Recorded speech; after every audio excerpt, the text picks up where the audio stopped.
Welcome to Frequently Speaking. This is your host, Max Wellness. Now, here on this podcast, we're going to start to break down words that we speak outwardly and how their vibrations create what we frequently see. Now, in today's episode, we're going to delve into... Welcome to another episode of Frequently Speaking. I'm your host, Max Wellness. Today, we are going to dive into a really challenging and somewhat triggering topic. And it's about abuse, and more so, the addiction that we have to abuse. We're going to explore the question of how we pride ourselves as pats on the back, the addiction to attention, and still suffer from the abnormal use of this attention and still not being seen. This part of not being seen and our addiction to attention is going to be something that speaks to an unseen inner child that needs. We're also going to speak to the sacrificial mother and the unforgiving father. We're going to dive into how true forgiveness is the freedom from the inner addict that holds us from actual abundance. The true unconditional mother and all-providing father that wish to give us harmony within. So throughout this podcast, this was something that was really prevalent to a lot of challenges that we face nowadays in a sense of addiction. Now, we know in the Western culture, we have such a different skewed vision of how we consume things in the world, but I want to start breaking this sense of addiction and abuse down in 9 key points. So these points target various different layers, but this is some layers that I see in between the relationship between addiction and also abundance. Now, the first step we're going to go through is the layer of usage. We're going to look at how usage pops up, what we actually deem as usage, and what we almost like orient as our normalness, and also how that can actually be shifted into an abnormal use. Then we go through the second layer of inability. In this inability, we're going to look at how we start to limit ourselves with this sense of usage and how that hinders us from actually dancing in the world. The next layer we're going to look at is the inner child. We're going to look at this inner child dynamic and seeing how we can take that newfound ability and bring it into the ability of dancing into that abundance. That next step, we're going to look at the aspect of powerlessness. We're going to look at what actually brought that child to this state of powerlessness and how to actually reclaim it. In the next layer, we're going to look at avoidance and rejection. We're going to look at how we can actually temper these things when we are feeling this sense of rejection or we are actually avoiding from the inside out, looking at how we are using things in our life. Then in the next layer, we're going to look at our level of capacity. We're going to look at how those avoidances, that powerlessness, and all of those things of how we've been so stuck on whatever it may be that we're addicted to, how that capacity has limited us and how we can expand it. The next layer after that is we're going to look at validation. We're going to look at how the sense of validity comes up and how do we handle it in different settling essences. In the next layer, we're going to look at decision.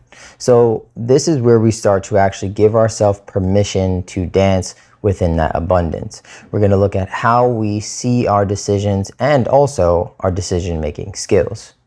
And in the last layer, we're going to look at the sense of rooting into divinity. And in this rooting, we're going to see how we move through those superficial layers until we get to the actual core sense of what we truly see as a bun dance. At the end of this podcast, I want to share with you a forgiveness practice. It's a practice about looking at forgiveness in just a different perspective, and also how we can actually bring that into our daily life by practicing that state of forgiveness. Because ultimately, what we really see when we're looking at a person that's addicted, when we're looking at somebody that is in lacking, or even if we're holding compassion for our inner child, our unforgiving father, or our sacrificial mother, it all comes down to forgiveness. And this is what I truly feel is the belief and the faith behind true abundance. So let's lock in, sit down, grab your tea, and let's get into Attaboy. So as you guys know, on Frequently Speaking, I love to ask questions. And asking questions, I feel like, are a guiding point into these deeper layered things that rest in our subconscious and create our realities, but also are rooted in our unconscious behaviors, our actions, all of these things. So I ask you the question, how does abundance heal addiction? This was something that took me off, right, onto this journey. And I really sat in, and this is really where Frequently Speaking came from. It just came from a lot of meditative, really deep-seating searching for these different questions as to how to connect to these different states of ourself. So we don't really ask ourselves many times, like, am I addicted to this? Am I addicted to food? Am I addicted to, work? Am I addicted to women, men, attention, validation? Am I addicted to anything? And I say addicted in the sense of using things in excess. Because when we look at addiction, whether it be a chemical addiction to drugs or a psychosomatic addiction to, porn for a sense of, energetic validation, whatever it may be, when we look at addiction, we're just speaking very vaguely, and we're using this name in a sense of doing something in excess because we're ignorant to what our limits are for that actual thing that's in our life. So this is really where it started to take me into, okay, well, what would be the opposite of that? Like, why do people get addicted to things? And it really leaned me and guided me into a state of abundance, because abundance is actually the other side of that scale, in a sense of you're completely free. You can have, and I mean, yes, there's always shadows and there's always polarities to things, but we're going to save that for another podcast. But in the sense of abundance, you have a freedom, you have a surplus, you have, a supreme amount of whatever this thing is, whether it be joy, whether it be money, whether it be land, whether it be food, clothes, whatever it is. We have these abundant states. So how do we actually bring ourselves into that state of abundance? So being in a state of abundance is really this scale that we step on when it comes to access to sources. Now, this can be divine source energy, this can be water, this can be whatever that resource is. So when we see ourselves with a surplus of resources, there's nothing that you can tell us. We are dancing on a high and we can't come down. But being completely on one side is an unbalanced state of being. The other side of that scale is also the point where sources dictate your state of being. And I mean this in a sense of you are not necessarily a victim to circumstance, but the external circumstances dictate your state of being. When I have this amount of money, then I will be happy. When I have this partner, I will be complete. When I have this much food, I will be satiated, whatever it is. Now, when we're living in that side of the scale, we are in scarcity and we can't seem to see the potential possibilities. What is it that keeps us on either side of the scale, though? What keeps people addicted to the dance and others addicted to the abuse? This is a journey of balancing between the ability to handle abundance free of addiction. So some of you may be thinking, what does addiction have to do with abundance? But hopefully you're kind of making the connection here. When you look at a person that is an addict, right? We see the sense of using something, some level of substance, whether it be drugs, porn, food, sometimes even joy, anger, whatever it is. We get driven to that excess point. And that excess point what makes us an addict. Our body gets stuck on that dopamine hit, from fighting, or the sensation of food, or the vindictiveness of, revenge, or whatever it may be. We get addicted to this. So what happens is the central nervous system sees that, and yes, you can have these chemical reactions, but ultimately what really happens is that there's an abnormal usage of something, of whatever substance you want to put in there. In this instance, we're going to take the concept of pride, or let's say attention. So I'll share with you a short story about when I was younger. When I was younger, I experienced this age, or like this phase of really trying to fit in. And this goes into a lot of deeper things that, like Gabor Mate speaks about our innate senses of belonging and our authenticity. And both of those things around the age of 15 was where it was really challenged. I had my hair cut, which I had locks like down to my waist. They were like golden tips, kind of like how my hair is now. And this is really something that was really my identity at the end of the day. I mean, it was my hair, it was my crown, and a lot of it got shifted by asking everybody in my neighborhood if I should cut my hair or not. And ultimately what I was doing was offering my identity, offering my authenticity over for belonging. And the interesting thing was that throughout my young age, and I'm not going to say adolescence, but my younger years, everybody looked up to me. I was most of the time the youngest person in the group, but everybody looked up to me and wanted to be like me. So why was there this innate feeling within me of changing to belong? So this is where we start to see this sense of abundance, right? And this level of attention started to get shifted. I was in this abundance of attention and wanting and belonging, and people wanted that from me.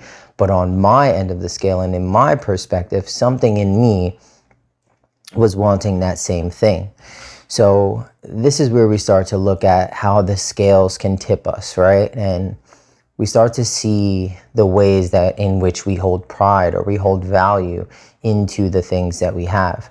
Now, fast forward, 15 more years later, almost 20 years later, you see social media so heavy, and we have these online presences, but we're lacking actual physical presence, when we're in reality and we're in our present moment. Then we have this sense of attention, and you have everybody giving you so much attention, but some way, somehow, you're still struggling to grapple with what your true authenticity is out there in the world. It's so saturated by everybody else's page, whether it be your business, whether you're just trying to share your voice, share your art. And so many people find this as a struggle and a challenge because this energy has been abnormally used. When people are consistently consuming and becoming addicted, this is where we start to see that abuse. And yes, it may be a stretch to say abuse, but this is really the word when we break it down and bring it a little bit more subtlety, is that it's just an abnormal use of the energy or the substance of attention. So when we're addicted to abuse, it's the usage of the substance that is dictating your actions. Now, you can look at this even in a relationship. When an abnormal amount or abnormal usage of energy is present, whether it be verbal, emotional, sexual, financial, whatever it may be, we start to get addicted to that abuse because as we were a child, we never really understood how to balance that sense of abundance. We never really got to come back to that truest sense of authenticity. Now, whether it be money, food, drugs, or love. When something in your life determines your actions, that is addiction.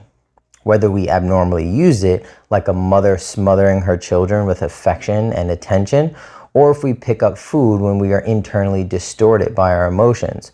Both things can be good and healthy, but when they are used abnormally, this is when we can invite abuse. So in that, this is where we start to explore the polarity of both of these things, of how are we actually using this energy? Because we have to find that center point, that balance point in the middle of our usage. And this is what's going to take us into, our ability and our temperance a little bit later. But this is where we start to look at, have we even asked ourselves the question of, am I addicted to these things? Because really, where are we actually seeing our limitations? Where are we seeing our edges of these certain things that are popping up in our life that we're not necessarily seeing, but we are not feeling good?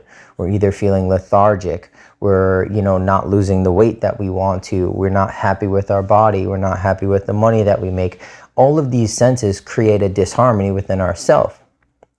But we never, let me not say never, it's just really difficult and really challenging to look at ourselves and maybe ask ourselves the question like, hey, what am I addicted to? And this is where we can start to make the shifts to see how or what we can take out of our diet in a way, or our lifestyle, to start to set a tone to say, you know what, good job. I've done that. I did, 6 months without being in a relationship because maybe I'm addicted to companions or love, or I'm seeking this, connection or this attachment. Maybe I can do 6 months. You know what? Atta boy, atta girl, give yourself that prideful pat on the back in a good way for exploring your boundaries into both ends of that spectrum. So in this sense of usage, this is something I just encourage in a way of finding what that balance point is with various different things or various different substances that are in your life that may be dictating your actions. So I want to stem off from there in a sense of how our actions get dictated. And when I think about that, I think about when I used to be younger and going to house parties, and they were super dark, and people were just on the wall, and then a girl grabbed you and you just start dancing on the wall. She's throwing it back on you and you just moving with it. She is ultimately dictating your actions, right? So you're giving her that control and you're enjoying that dance. But in that sense of how I'm able to dance, we start to look at how we see our ability or inability to dance with this cause of resistance that's within us. So when we start to see these abnormal usages, we start to normalize that. We say, okay, this is normal. This feels good. This is my center point. And we rest from there, not knowing that we're maybe on one side of the scale or on the other side of the scale. So where does this compulsion to stray to one side come from? And why does it disable some from dancing in the middle for balance? This is where we start to see the addiction. And, some people just go completely off and go completely into whatever that substance is. But the key and the trick of life is to explore your boundaries, explore your limits, explore your edges, but live in that dance.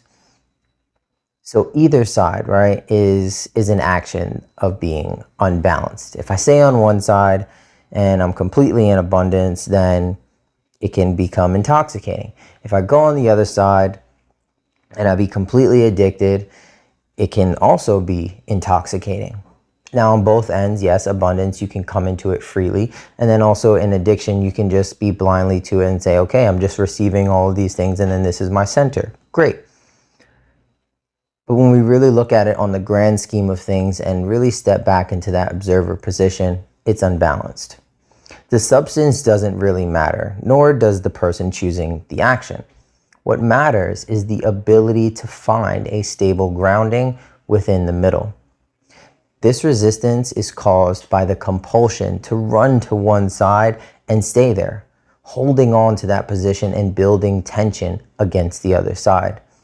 We so often run to one side and just going completely into abundance, and then we're not even really understanding how much food we're consuming, how much money we're hoarding, how many friends we're just, being around, because we're going into that avoidance of ourselves, or that, that child is beckoning out for, a calling, and we're not asking ourselves or questioning ourselves, why are we there? And why do we have so much resistance towards being alone, towards fasting, towards charity, whatever it may be?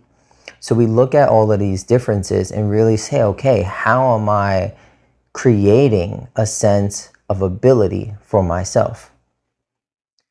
This is just an encouraging question to really see, just experiment, have fun with this.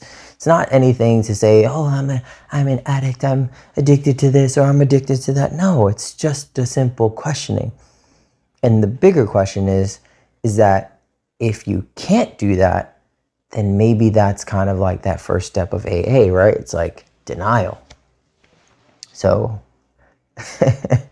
this is really that part that we start to look at, okay, if there's a part of me that has resistance within, and I can't go to that other side, I'm not going there, most of the time, that is within our inner child's ability to dance that brings abundance. There's many times that have happened that when we are younger, we're set to a normal standard. We're figuring out the world, we're exploring, we're feeling things out. And if we don't have a support system or something that is encouraging us to find that balance, find that harmony, or see those edges and pull us back into our center, that hinders our ability to dance. So most of us are taught this when we're young. And I mean by dancing. So it's like, were you able to dance? Yes, maybe in your room and maybe on the dance floor, in the middle of a bunch of people, or on that wall in those dark house parties. But I mean within ourself, when this emotional scale of having enough and not having enough is stepped on. When a mother showers her children with affection and attention without seeing the separation she's creating from them and interaction with independence in society, this starts to show you the level of abnormal usage and the hindrance to that child's ability to learn how to dance by themselves. We learn how to dance by feeling out our own rhythm. But if we're still learning the rhythms and the circumstances from the outside world, then we're going to keep consistently seeking in the outside world and become addicted to that outside world to find that inside inner harmony and balance and that inner abundance. So I understand that, maybe this is a little triggering for like mothers and showering their children with love and all these good things, but this is where we start to look at the archetype of the sacrificial mother. The sacrificial mother is about the mother that gives so much, and not just to her own children, but she sees the world as her child, and she gives and gives and gives and gives and gives until she's completely depleted.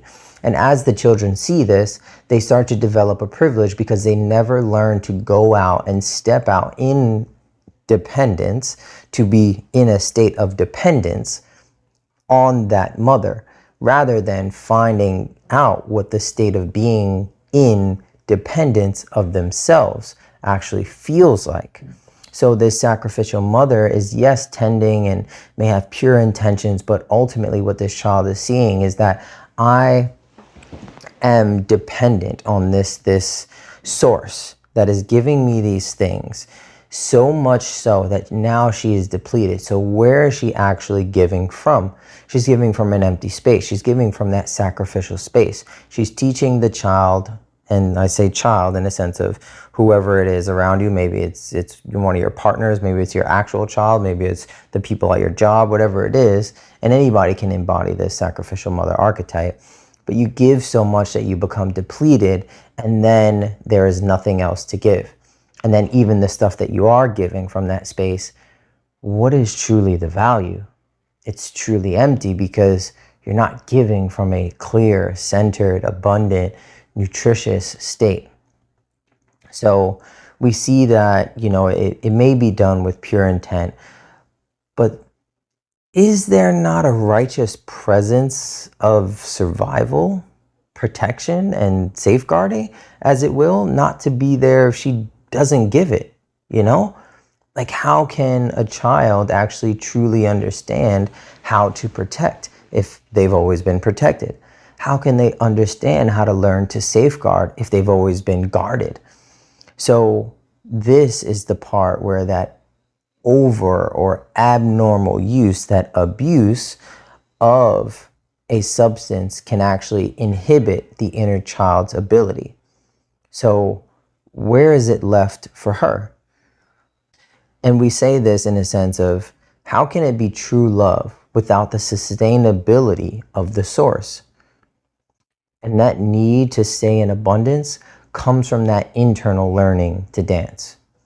So when that inner child is invited and we start to dissolve that resistance to that other side and we start to walk over to that other side, most times we find that inner child there because they're taking the walk with us, or we've left them over there, ultimately abandoning that other side of us. And then we open up into a state of abundance where we're actually able to dance in this internal learning and this internal ability. And we start to expand ourselves because we've walked from one side to the other, dissolving resistance, dissolving the needs. And we've learned the whole way not to use excess, to actually find the point of no return where there's nothing, absolutely nothing there. And also the other side where we're completely full. So we understand the appreciation and the pride in having an empty cup and also having an overflowing cup. Now, when we look at this inner child aspect, right, and this ability, we start to also see how a child's powerlessness to handle decision starts to breed this addiction. The power is in the root of deciding to use that power. Now, when we meet this inner child and we start to, reparent, you hear of these, these buzzwords of reparenting ourselves, inner child work, integration, all this good things. But really, when we look at and we start to have a conversation with this inner child and we start to ask these deeper questions, these deeper hard set questions. And I'm only bringing this into this podcast because, to be honest, most people don't dive into this. They don't ask themselves these hard ass questions of like, why am I going to interrogate my inner child in this way? But it's not a sense of interrogation. It's when you come from a space of compassion, when you come from a space of love, when you come from a space of unconditional love and getting to know this child, you start to see that powerlessness that was there and you give it voice. Not in a sense to say, oh, you are powerless. It's to say, hey, I can see how you were powerless in that. Let's bring you this power because this is where I'm coming from. I'm coming from this empowered state of deciding that we are not any longer in addiction. We are going to dance. We are in this abundance and we are going to forgive that powerlessness.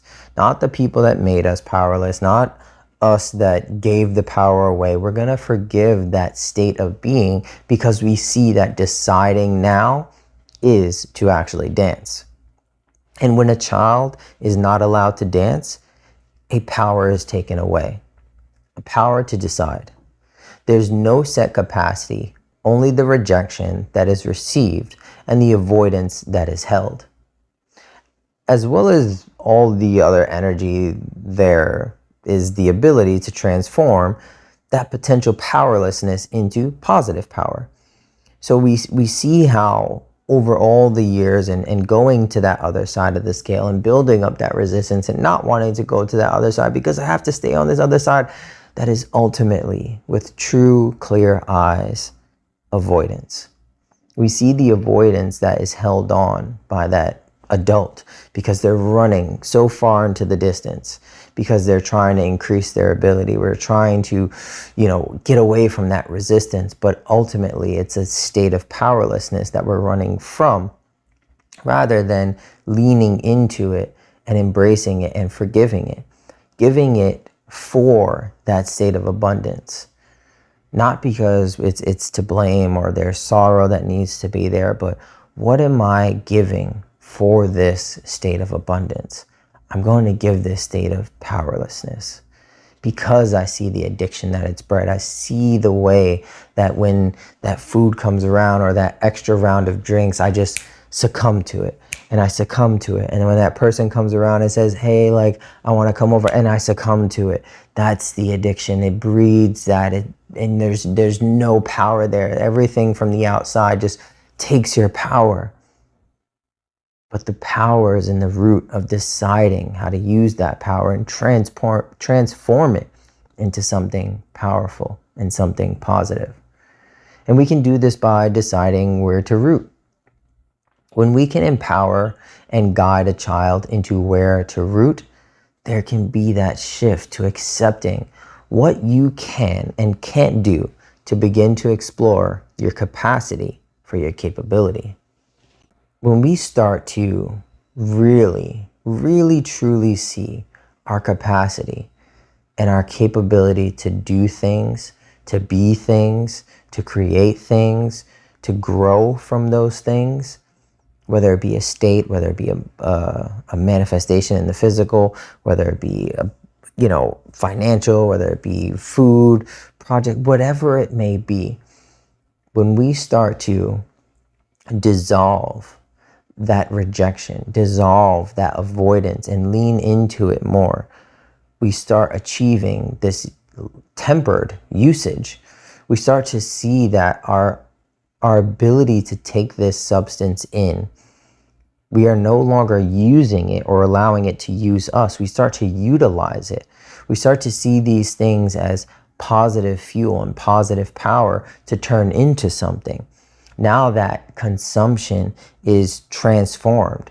Now that consumption is not just going into a complete emptiness, but this compulsion to be on one side, the scarcity, or the other side, surplus, it can start to come with this sense of avoidance or rejection, right?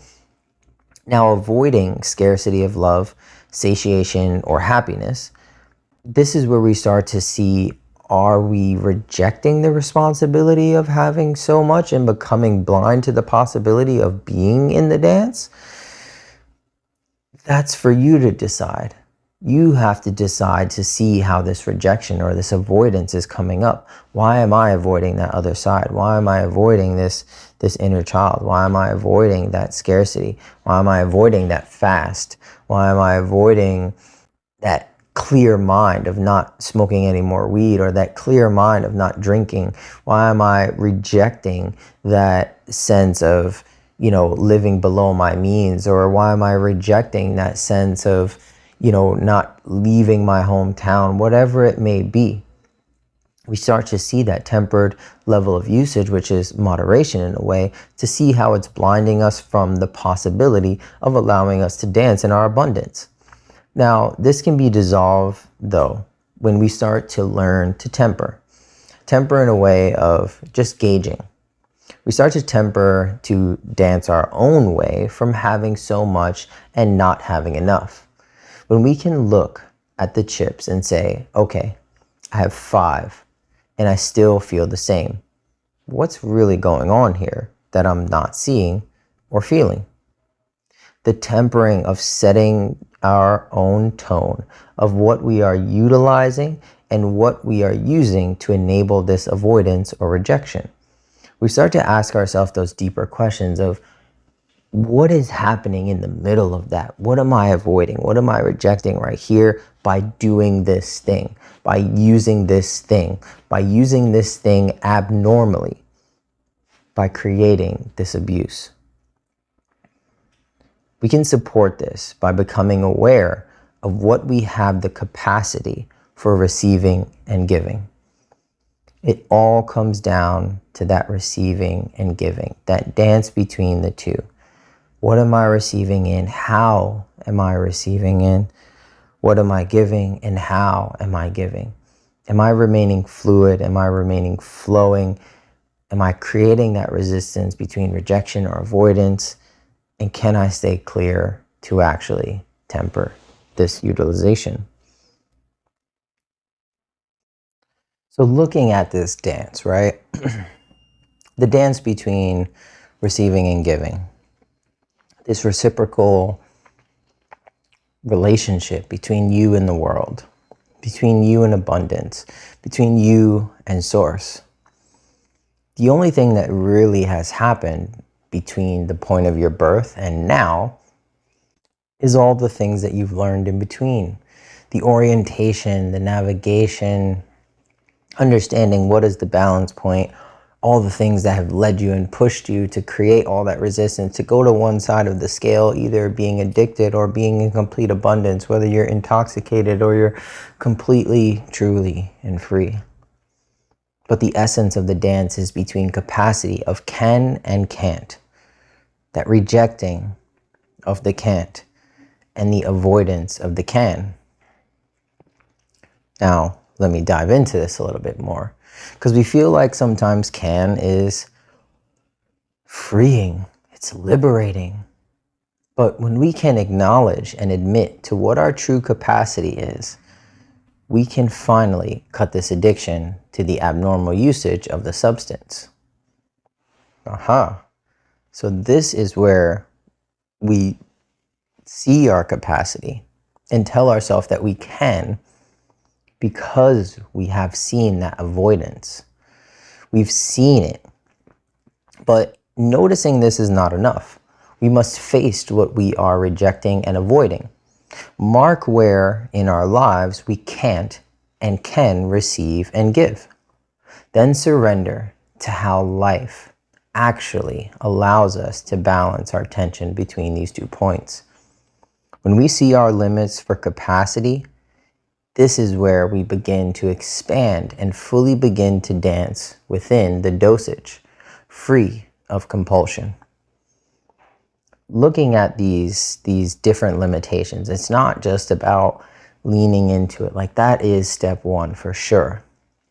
But this is where we see the archetype of the unforgiving father.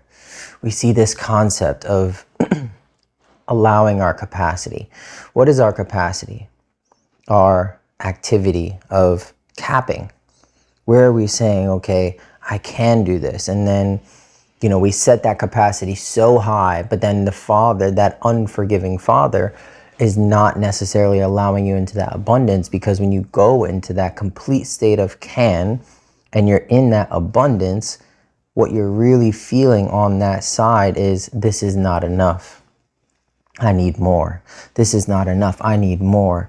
It's that father, that masculine, that is unforgiving of how much it receives, of how much it actually takes in, of how much is actually even there, that we totally miss what that capacity actually looks like.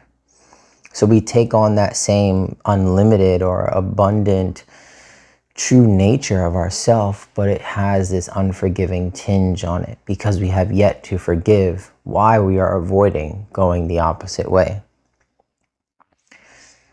That is the compulsion that stays there, because that archetype of the unforgiving father is always wanting to do more because we feel like we're not enough. Always feeling like we have to be addicted to this thing. We don't know what the limit is, or we're not necessarily tempered because we won't be forgiven. That masculine sense of creating in the physical realm, that masculine sense of understanding the emotions and creating order, and it's never going to be enough because my true capacity is not enough, because I'm avoiding that other side. I have a fear of going to that other side. So that inner child feels that unforgivingness and keeps moving, keeps going forward. But that inner child is actually the one that's on that other side. And it's our human self that keeps consistently going into the world, going off, continuing to do more, to find abundance, to seek abundance, to create abundance, and do all these things rather than resting into the balanced state of his true natural birthright of abundance and dancing within that. And we start to achieve this point. And we see these archetypes for what they truly are. We start to notice our cans, our can'ts, our capacity. We bring our inner child with us, take them on the walk. We create more ability for ourselves. We dissolve the rejection, dissolve the avoidance. We start achieving this level of validation. We start seeing what's right, what's true. But achieving the validation of handling by settling into the essence of handling is completely different than looking outside for validation. Sure, but how do we validate the fact that we can handle both of those ends of the spectrum? How do you lean into saying, yeah, you know what? I can completely submerge and immerse myself in this food, or in this poverty, or in this lack of companionship, whatever it may be, and truly handle it? Can we put ourselves to that test? Now, some of us may need to feel the experience firsthand, but then you know your language of receptivity is your experiential body. This is what you gain from this. There are some people in there, and this is where I would say that it's imperative that we learn the ways that we learn. If you don't do that, you're just going to kind of float through life, and you're going to have some hard-ass lessons, and shit's going to be tough, and it's going to be fucking difficult. But when we learn our ways of receptivity, meaning our language of learning, this is where things can become a little bit easier to navigate, because now we know how these things are actually coming in and how we're actually receiving them back from ourselves. Because it's all frequency, it's all reverberation, and we're sending it outward, something coming from inside out. And the way that we bring it back, if it comes into our life as, situations in relationships, or if it comes into our life through children, or if it comes into our life through, sounds or finances, or like actual experiences in the world, like there's many different ways that it can come up, whether if it's in your house, business, whatever it is. This is something you can look into your astral chart, and this is where like the houses come into play. And if you're into astrology, you can dive into that. But the whole point is that we start to validate how we're able to handle these things coming in. So some of us can see it and practice discernment for what it is and slow down that momentum upon approach. This language of receptivity is intuitive sense. Now that validation comes in comprehending this language of yourself and practicing it. If you've received, okay, I learn all of these lessons best when I'm in relationship, when I see this person in front of me and I hold them so close and they start telling me these things and showing me these things about myself, like, oh, I can handle that. Like it feels uncomfortable and it feels scary, but I can handle it. And I can handle that sense of validating what really truly comes up for me, rather than harming somebody outside of you. You start practicing that. You start getting into more relationships, or you start creating more of it so that you can practice that. Now, each time you acknowledge seeing something approaching or feel it when you're in it, you tell yourself, attaboy or attagirl. You give yourself that pat on the back, and you see how you have tempered the use without abnormality. You see how you've learned to temper that sense of abuse. You'll then begin to settle into that assurance that you can handle both ends of the scale. You start to see, okay, you know what?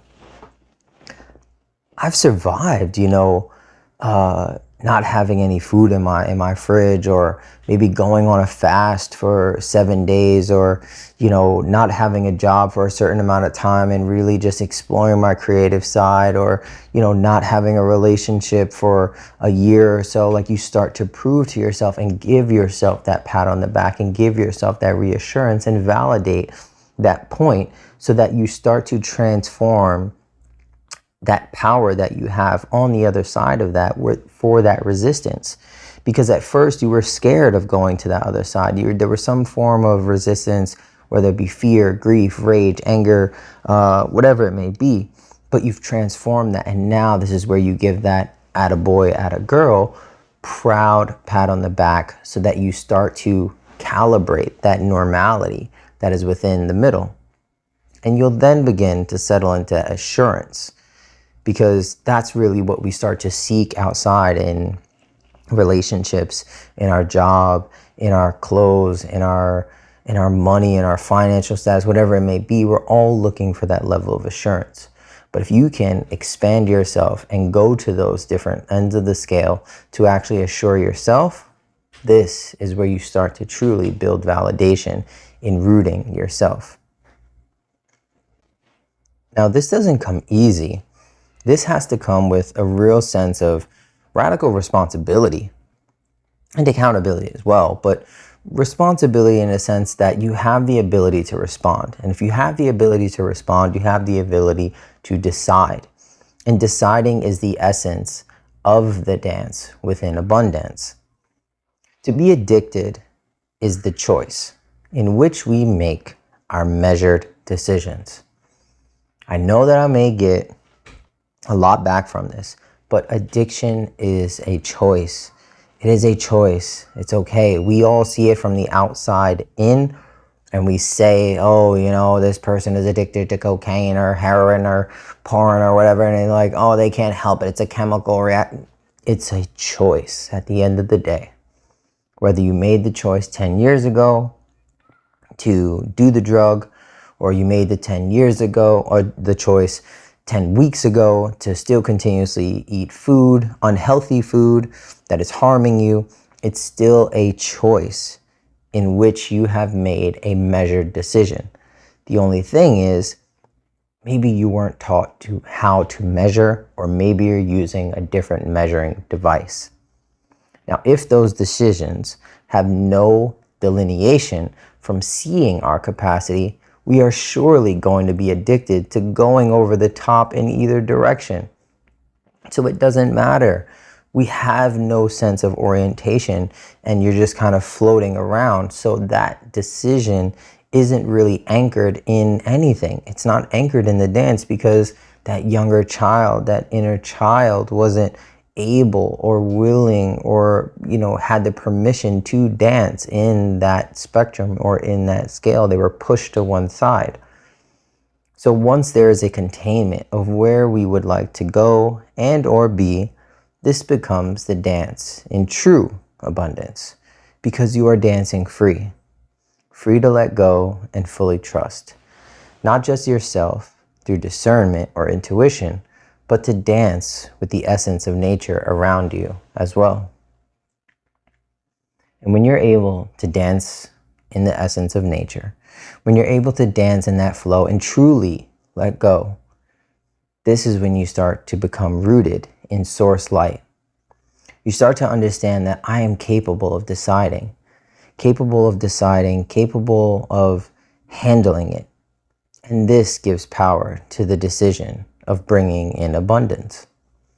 We start to see deeper under these archetypes, under this dissolving of rejection, this powerlessness, this inner child, all of these different layers. We see ultimately, as we peel back all the layers and see the bud that is within the flower, it is really about where we are rooted. Where is that center of the scale? It's not to say that we're gonna completely go into abundance again after we've explored the whole scale. It's about the dance between the two, oscillating. Maybe it looks like maintaining a low moderation lifestyle, or a very minimalistic life, but also doubling down on your finances and saying, you know what, I'm locking in on all my investments and I'm going crazy. and you start making a bunch of money, but you still live minimalistically. It's like that's the dance between the two. Because when you're rooted in that source light and you see your capability and you decide to handle it in whichever way that you choose, this gives power to your decision. Because bringing in abundance is actually the love that you are giving to yourself. You're seeing how your resources can be allocated. You're creating sustainability, but you are powerfully deciding. Rather than looking at your rationed sources as resources, you root yourself in this container of capacity to handle, expanding naturally with the natural decision making within your present moment. You start to see how in this present moment, I am allowing God, I am allowing the universe, I am allowing nature to do its thing. Like, Jesus, take the wheel, and you just let go. That is the surrendering. And knowing when you let go, it is already created, it is already done, it is going to come to you. And as soon as it comes to you, that's when you act and you grab and you hold and you feel and you attach and you again let go and release, and you dance and you grab and you let go and you receive. And it's a complete dance, and you're no longer compelled by the pulls of love, drugs, food, or even their effects of affection, recognition, or satiation. You are simply dancing abundantly in life.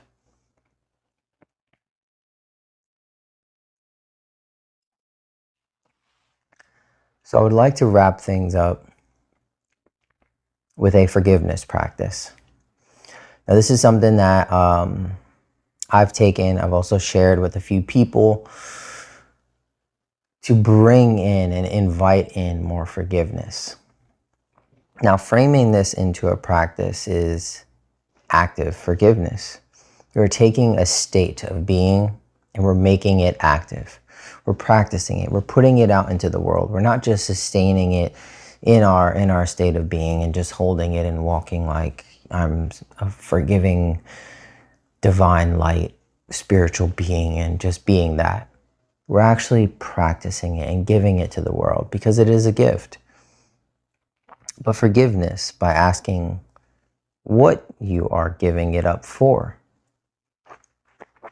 Whatever this abuse was, whatever this addiction was, whatever the substance was, what am I giving it up for?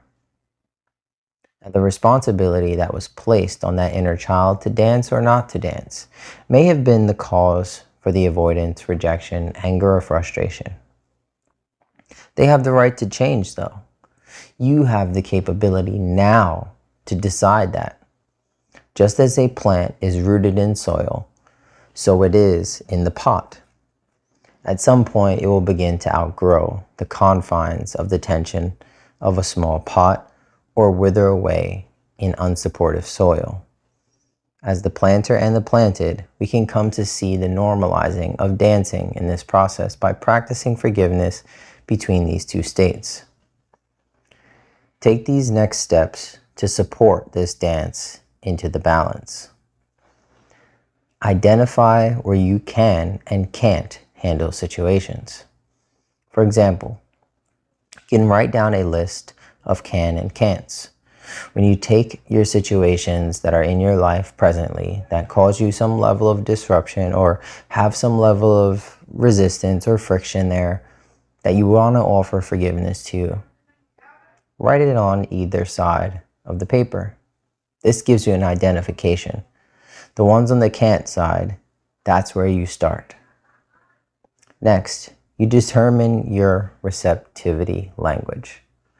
For example, see the ways in which you receive things. See the ways in which you learn how to offer yourself into those forgiving states. Is it consistently being abused in relationships? Is it consistently being abused in work environments? Is it consistently being abused by yourself? See how you receive these states or experiences of having to forgive. Learn that language and start to listen. Next, acknowledge what's being received. Once you have done that and you see the languages that are coming in, You give acknowledgement to them. And acknowledgement just simply means an activation of the knowledge as to what's coming in. You give it voice. You see it, but remain detached. Next, you create a container for forgiveness of present tension, whether it be rejection, avoidance, frustration, whatever it is. Now, creating a container looks like ceremonializing something. You can write it down and burn it. You can bury something. You can put something in water, submerge it. You can smoke a tobacco. There are many different ways that you can take as far as creating a container. I mean, hell, it can even look like going into a meditation. Forgiveness is really about taking your state of being and bringing it into practice. It's your gift to the world. You're taking that state and making it actionable. Next, we surrender to the essence of what comes into your life. Whatever you gave it up for, you truly, truly, truly let it go and surrender to whatever comes back into your life, because that is your answer. That is your gift. That is the thing that comes back in offering what you just gave. So that means completely letting go of whatever is supposed to come back, that you think is supposed to come back. And the last step is going to be expand with it by being of service to it. Once you have surrendered to it, it's really just you putting your hands out there and capturing whatever comes back to you and holding it. And once you hold it, you embrace it and you completely expand into that new phase of forgiveness. Whatever you have within you, it doesn't matter if this thing is not serving you, if it doesn't match your frequency or match your vibe or isn't reciprocating or whatever it is, because the gift that you were given is because of the process of the forgiveness that you've had and how you've grown from it. Anything outside of that is the judgment as to what you have received back from the universe. The last thing that I want to say to wrap this up is that the addiction to having a surplus of resources and dancing has no dosage to having enough. More. The addiction to not having enough resources has a sense of no capacity to handle less. And more or less, we abnormally use this dance. When we can root into a source that is whole, both defined and expansive, we can dance freely, safely, into abundance, balanced. If you like this episode and would like to explore more perspectives like this with me, as we get a bit more intimate and intricate look into our internal vibrations, be sure to tune in to next week's episode and subscribe for more. Until then, keep frequently speaking what you frequently see.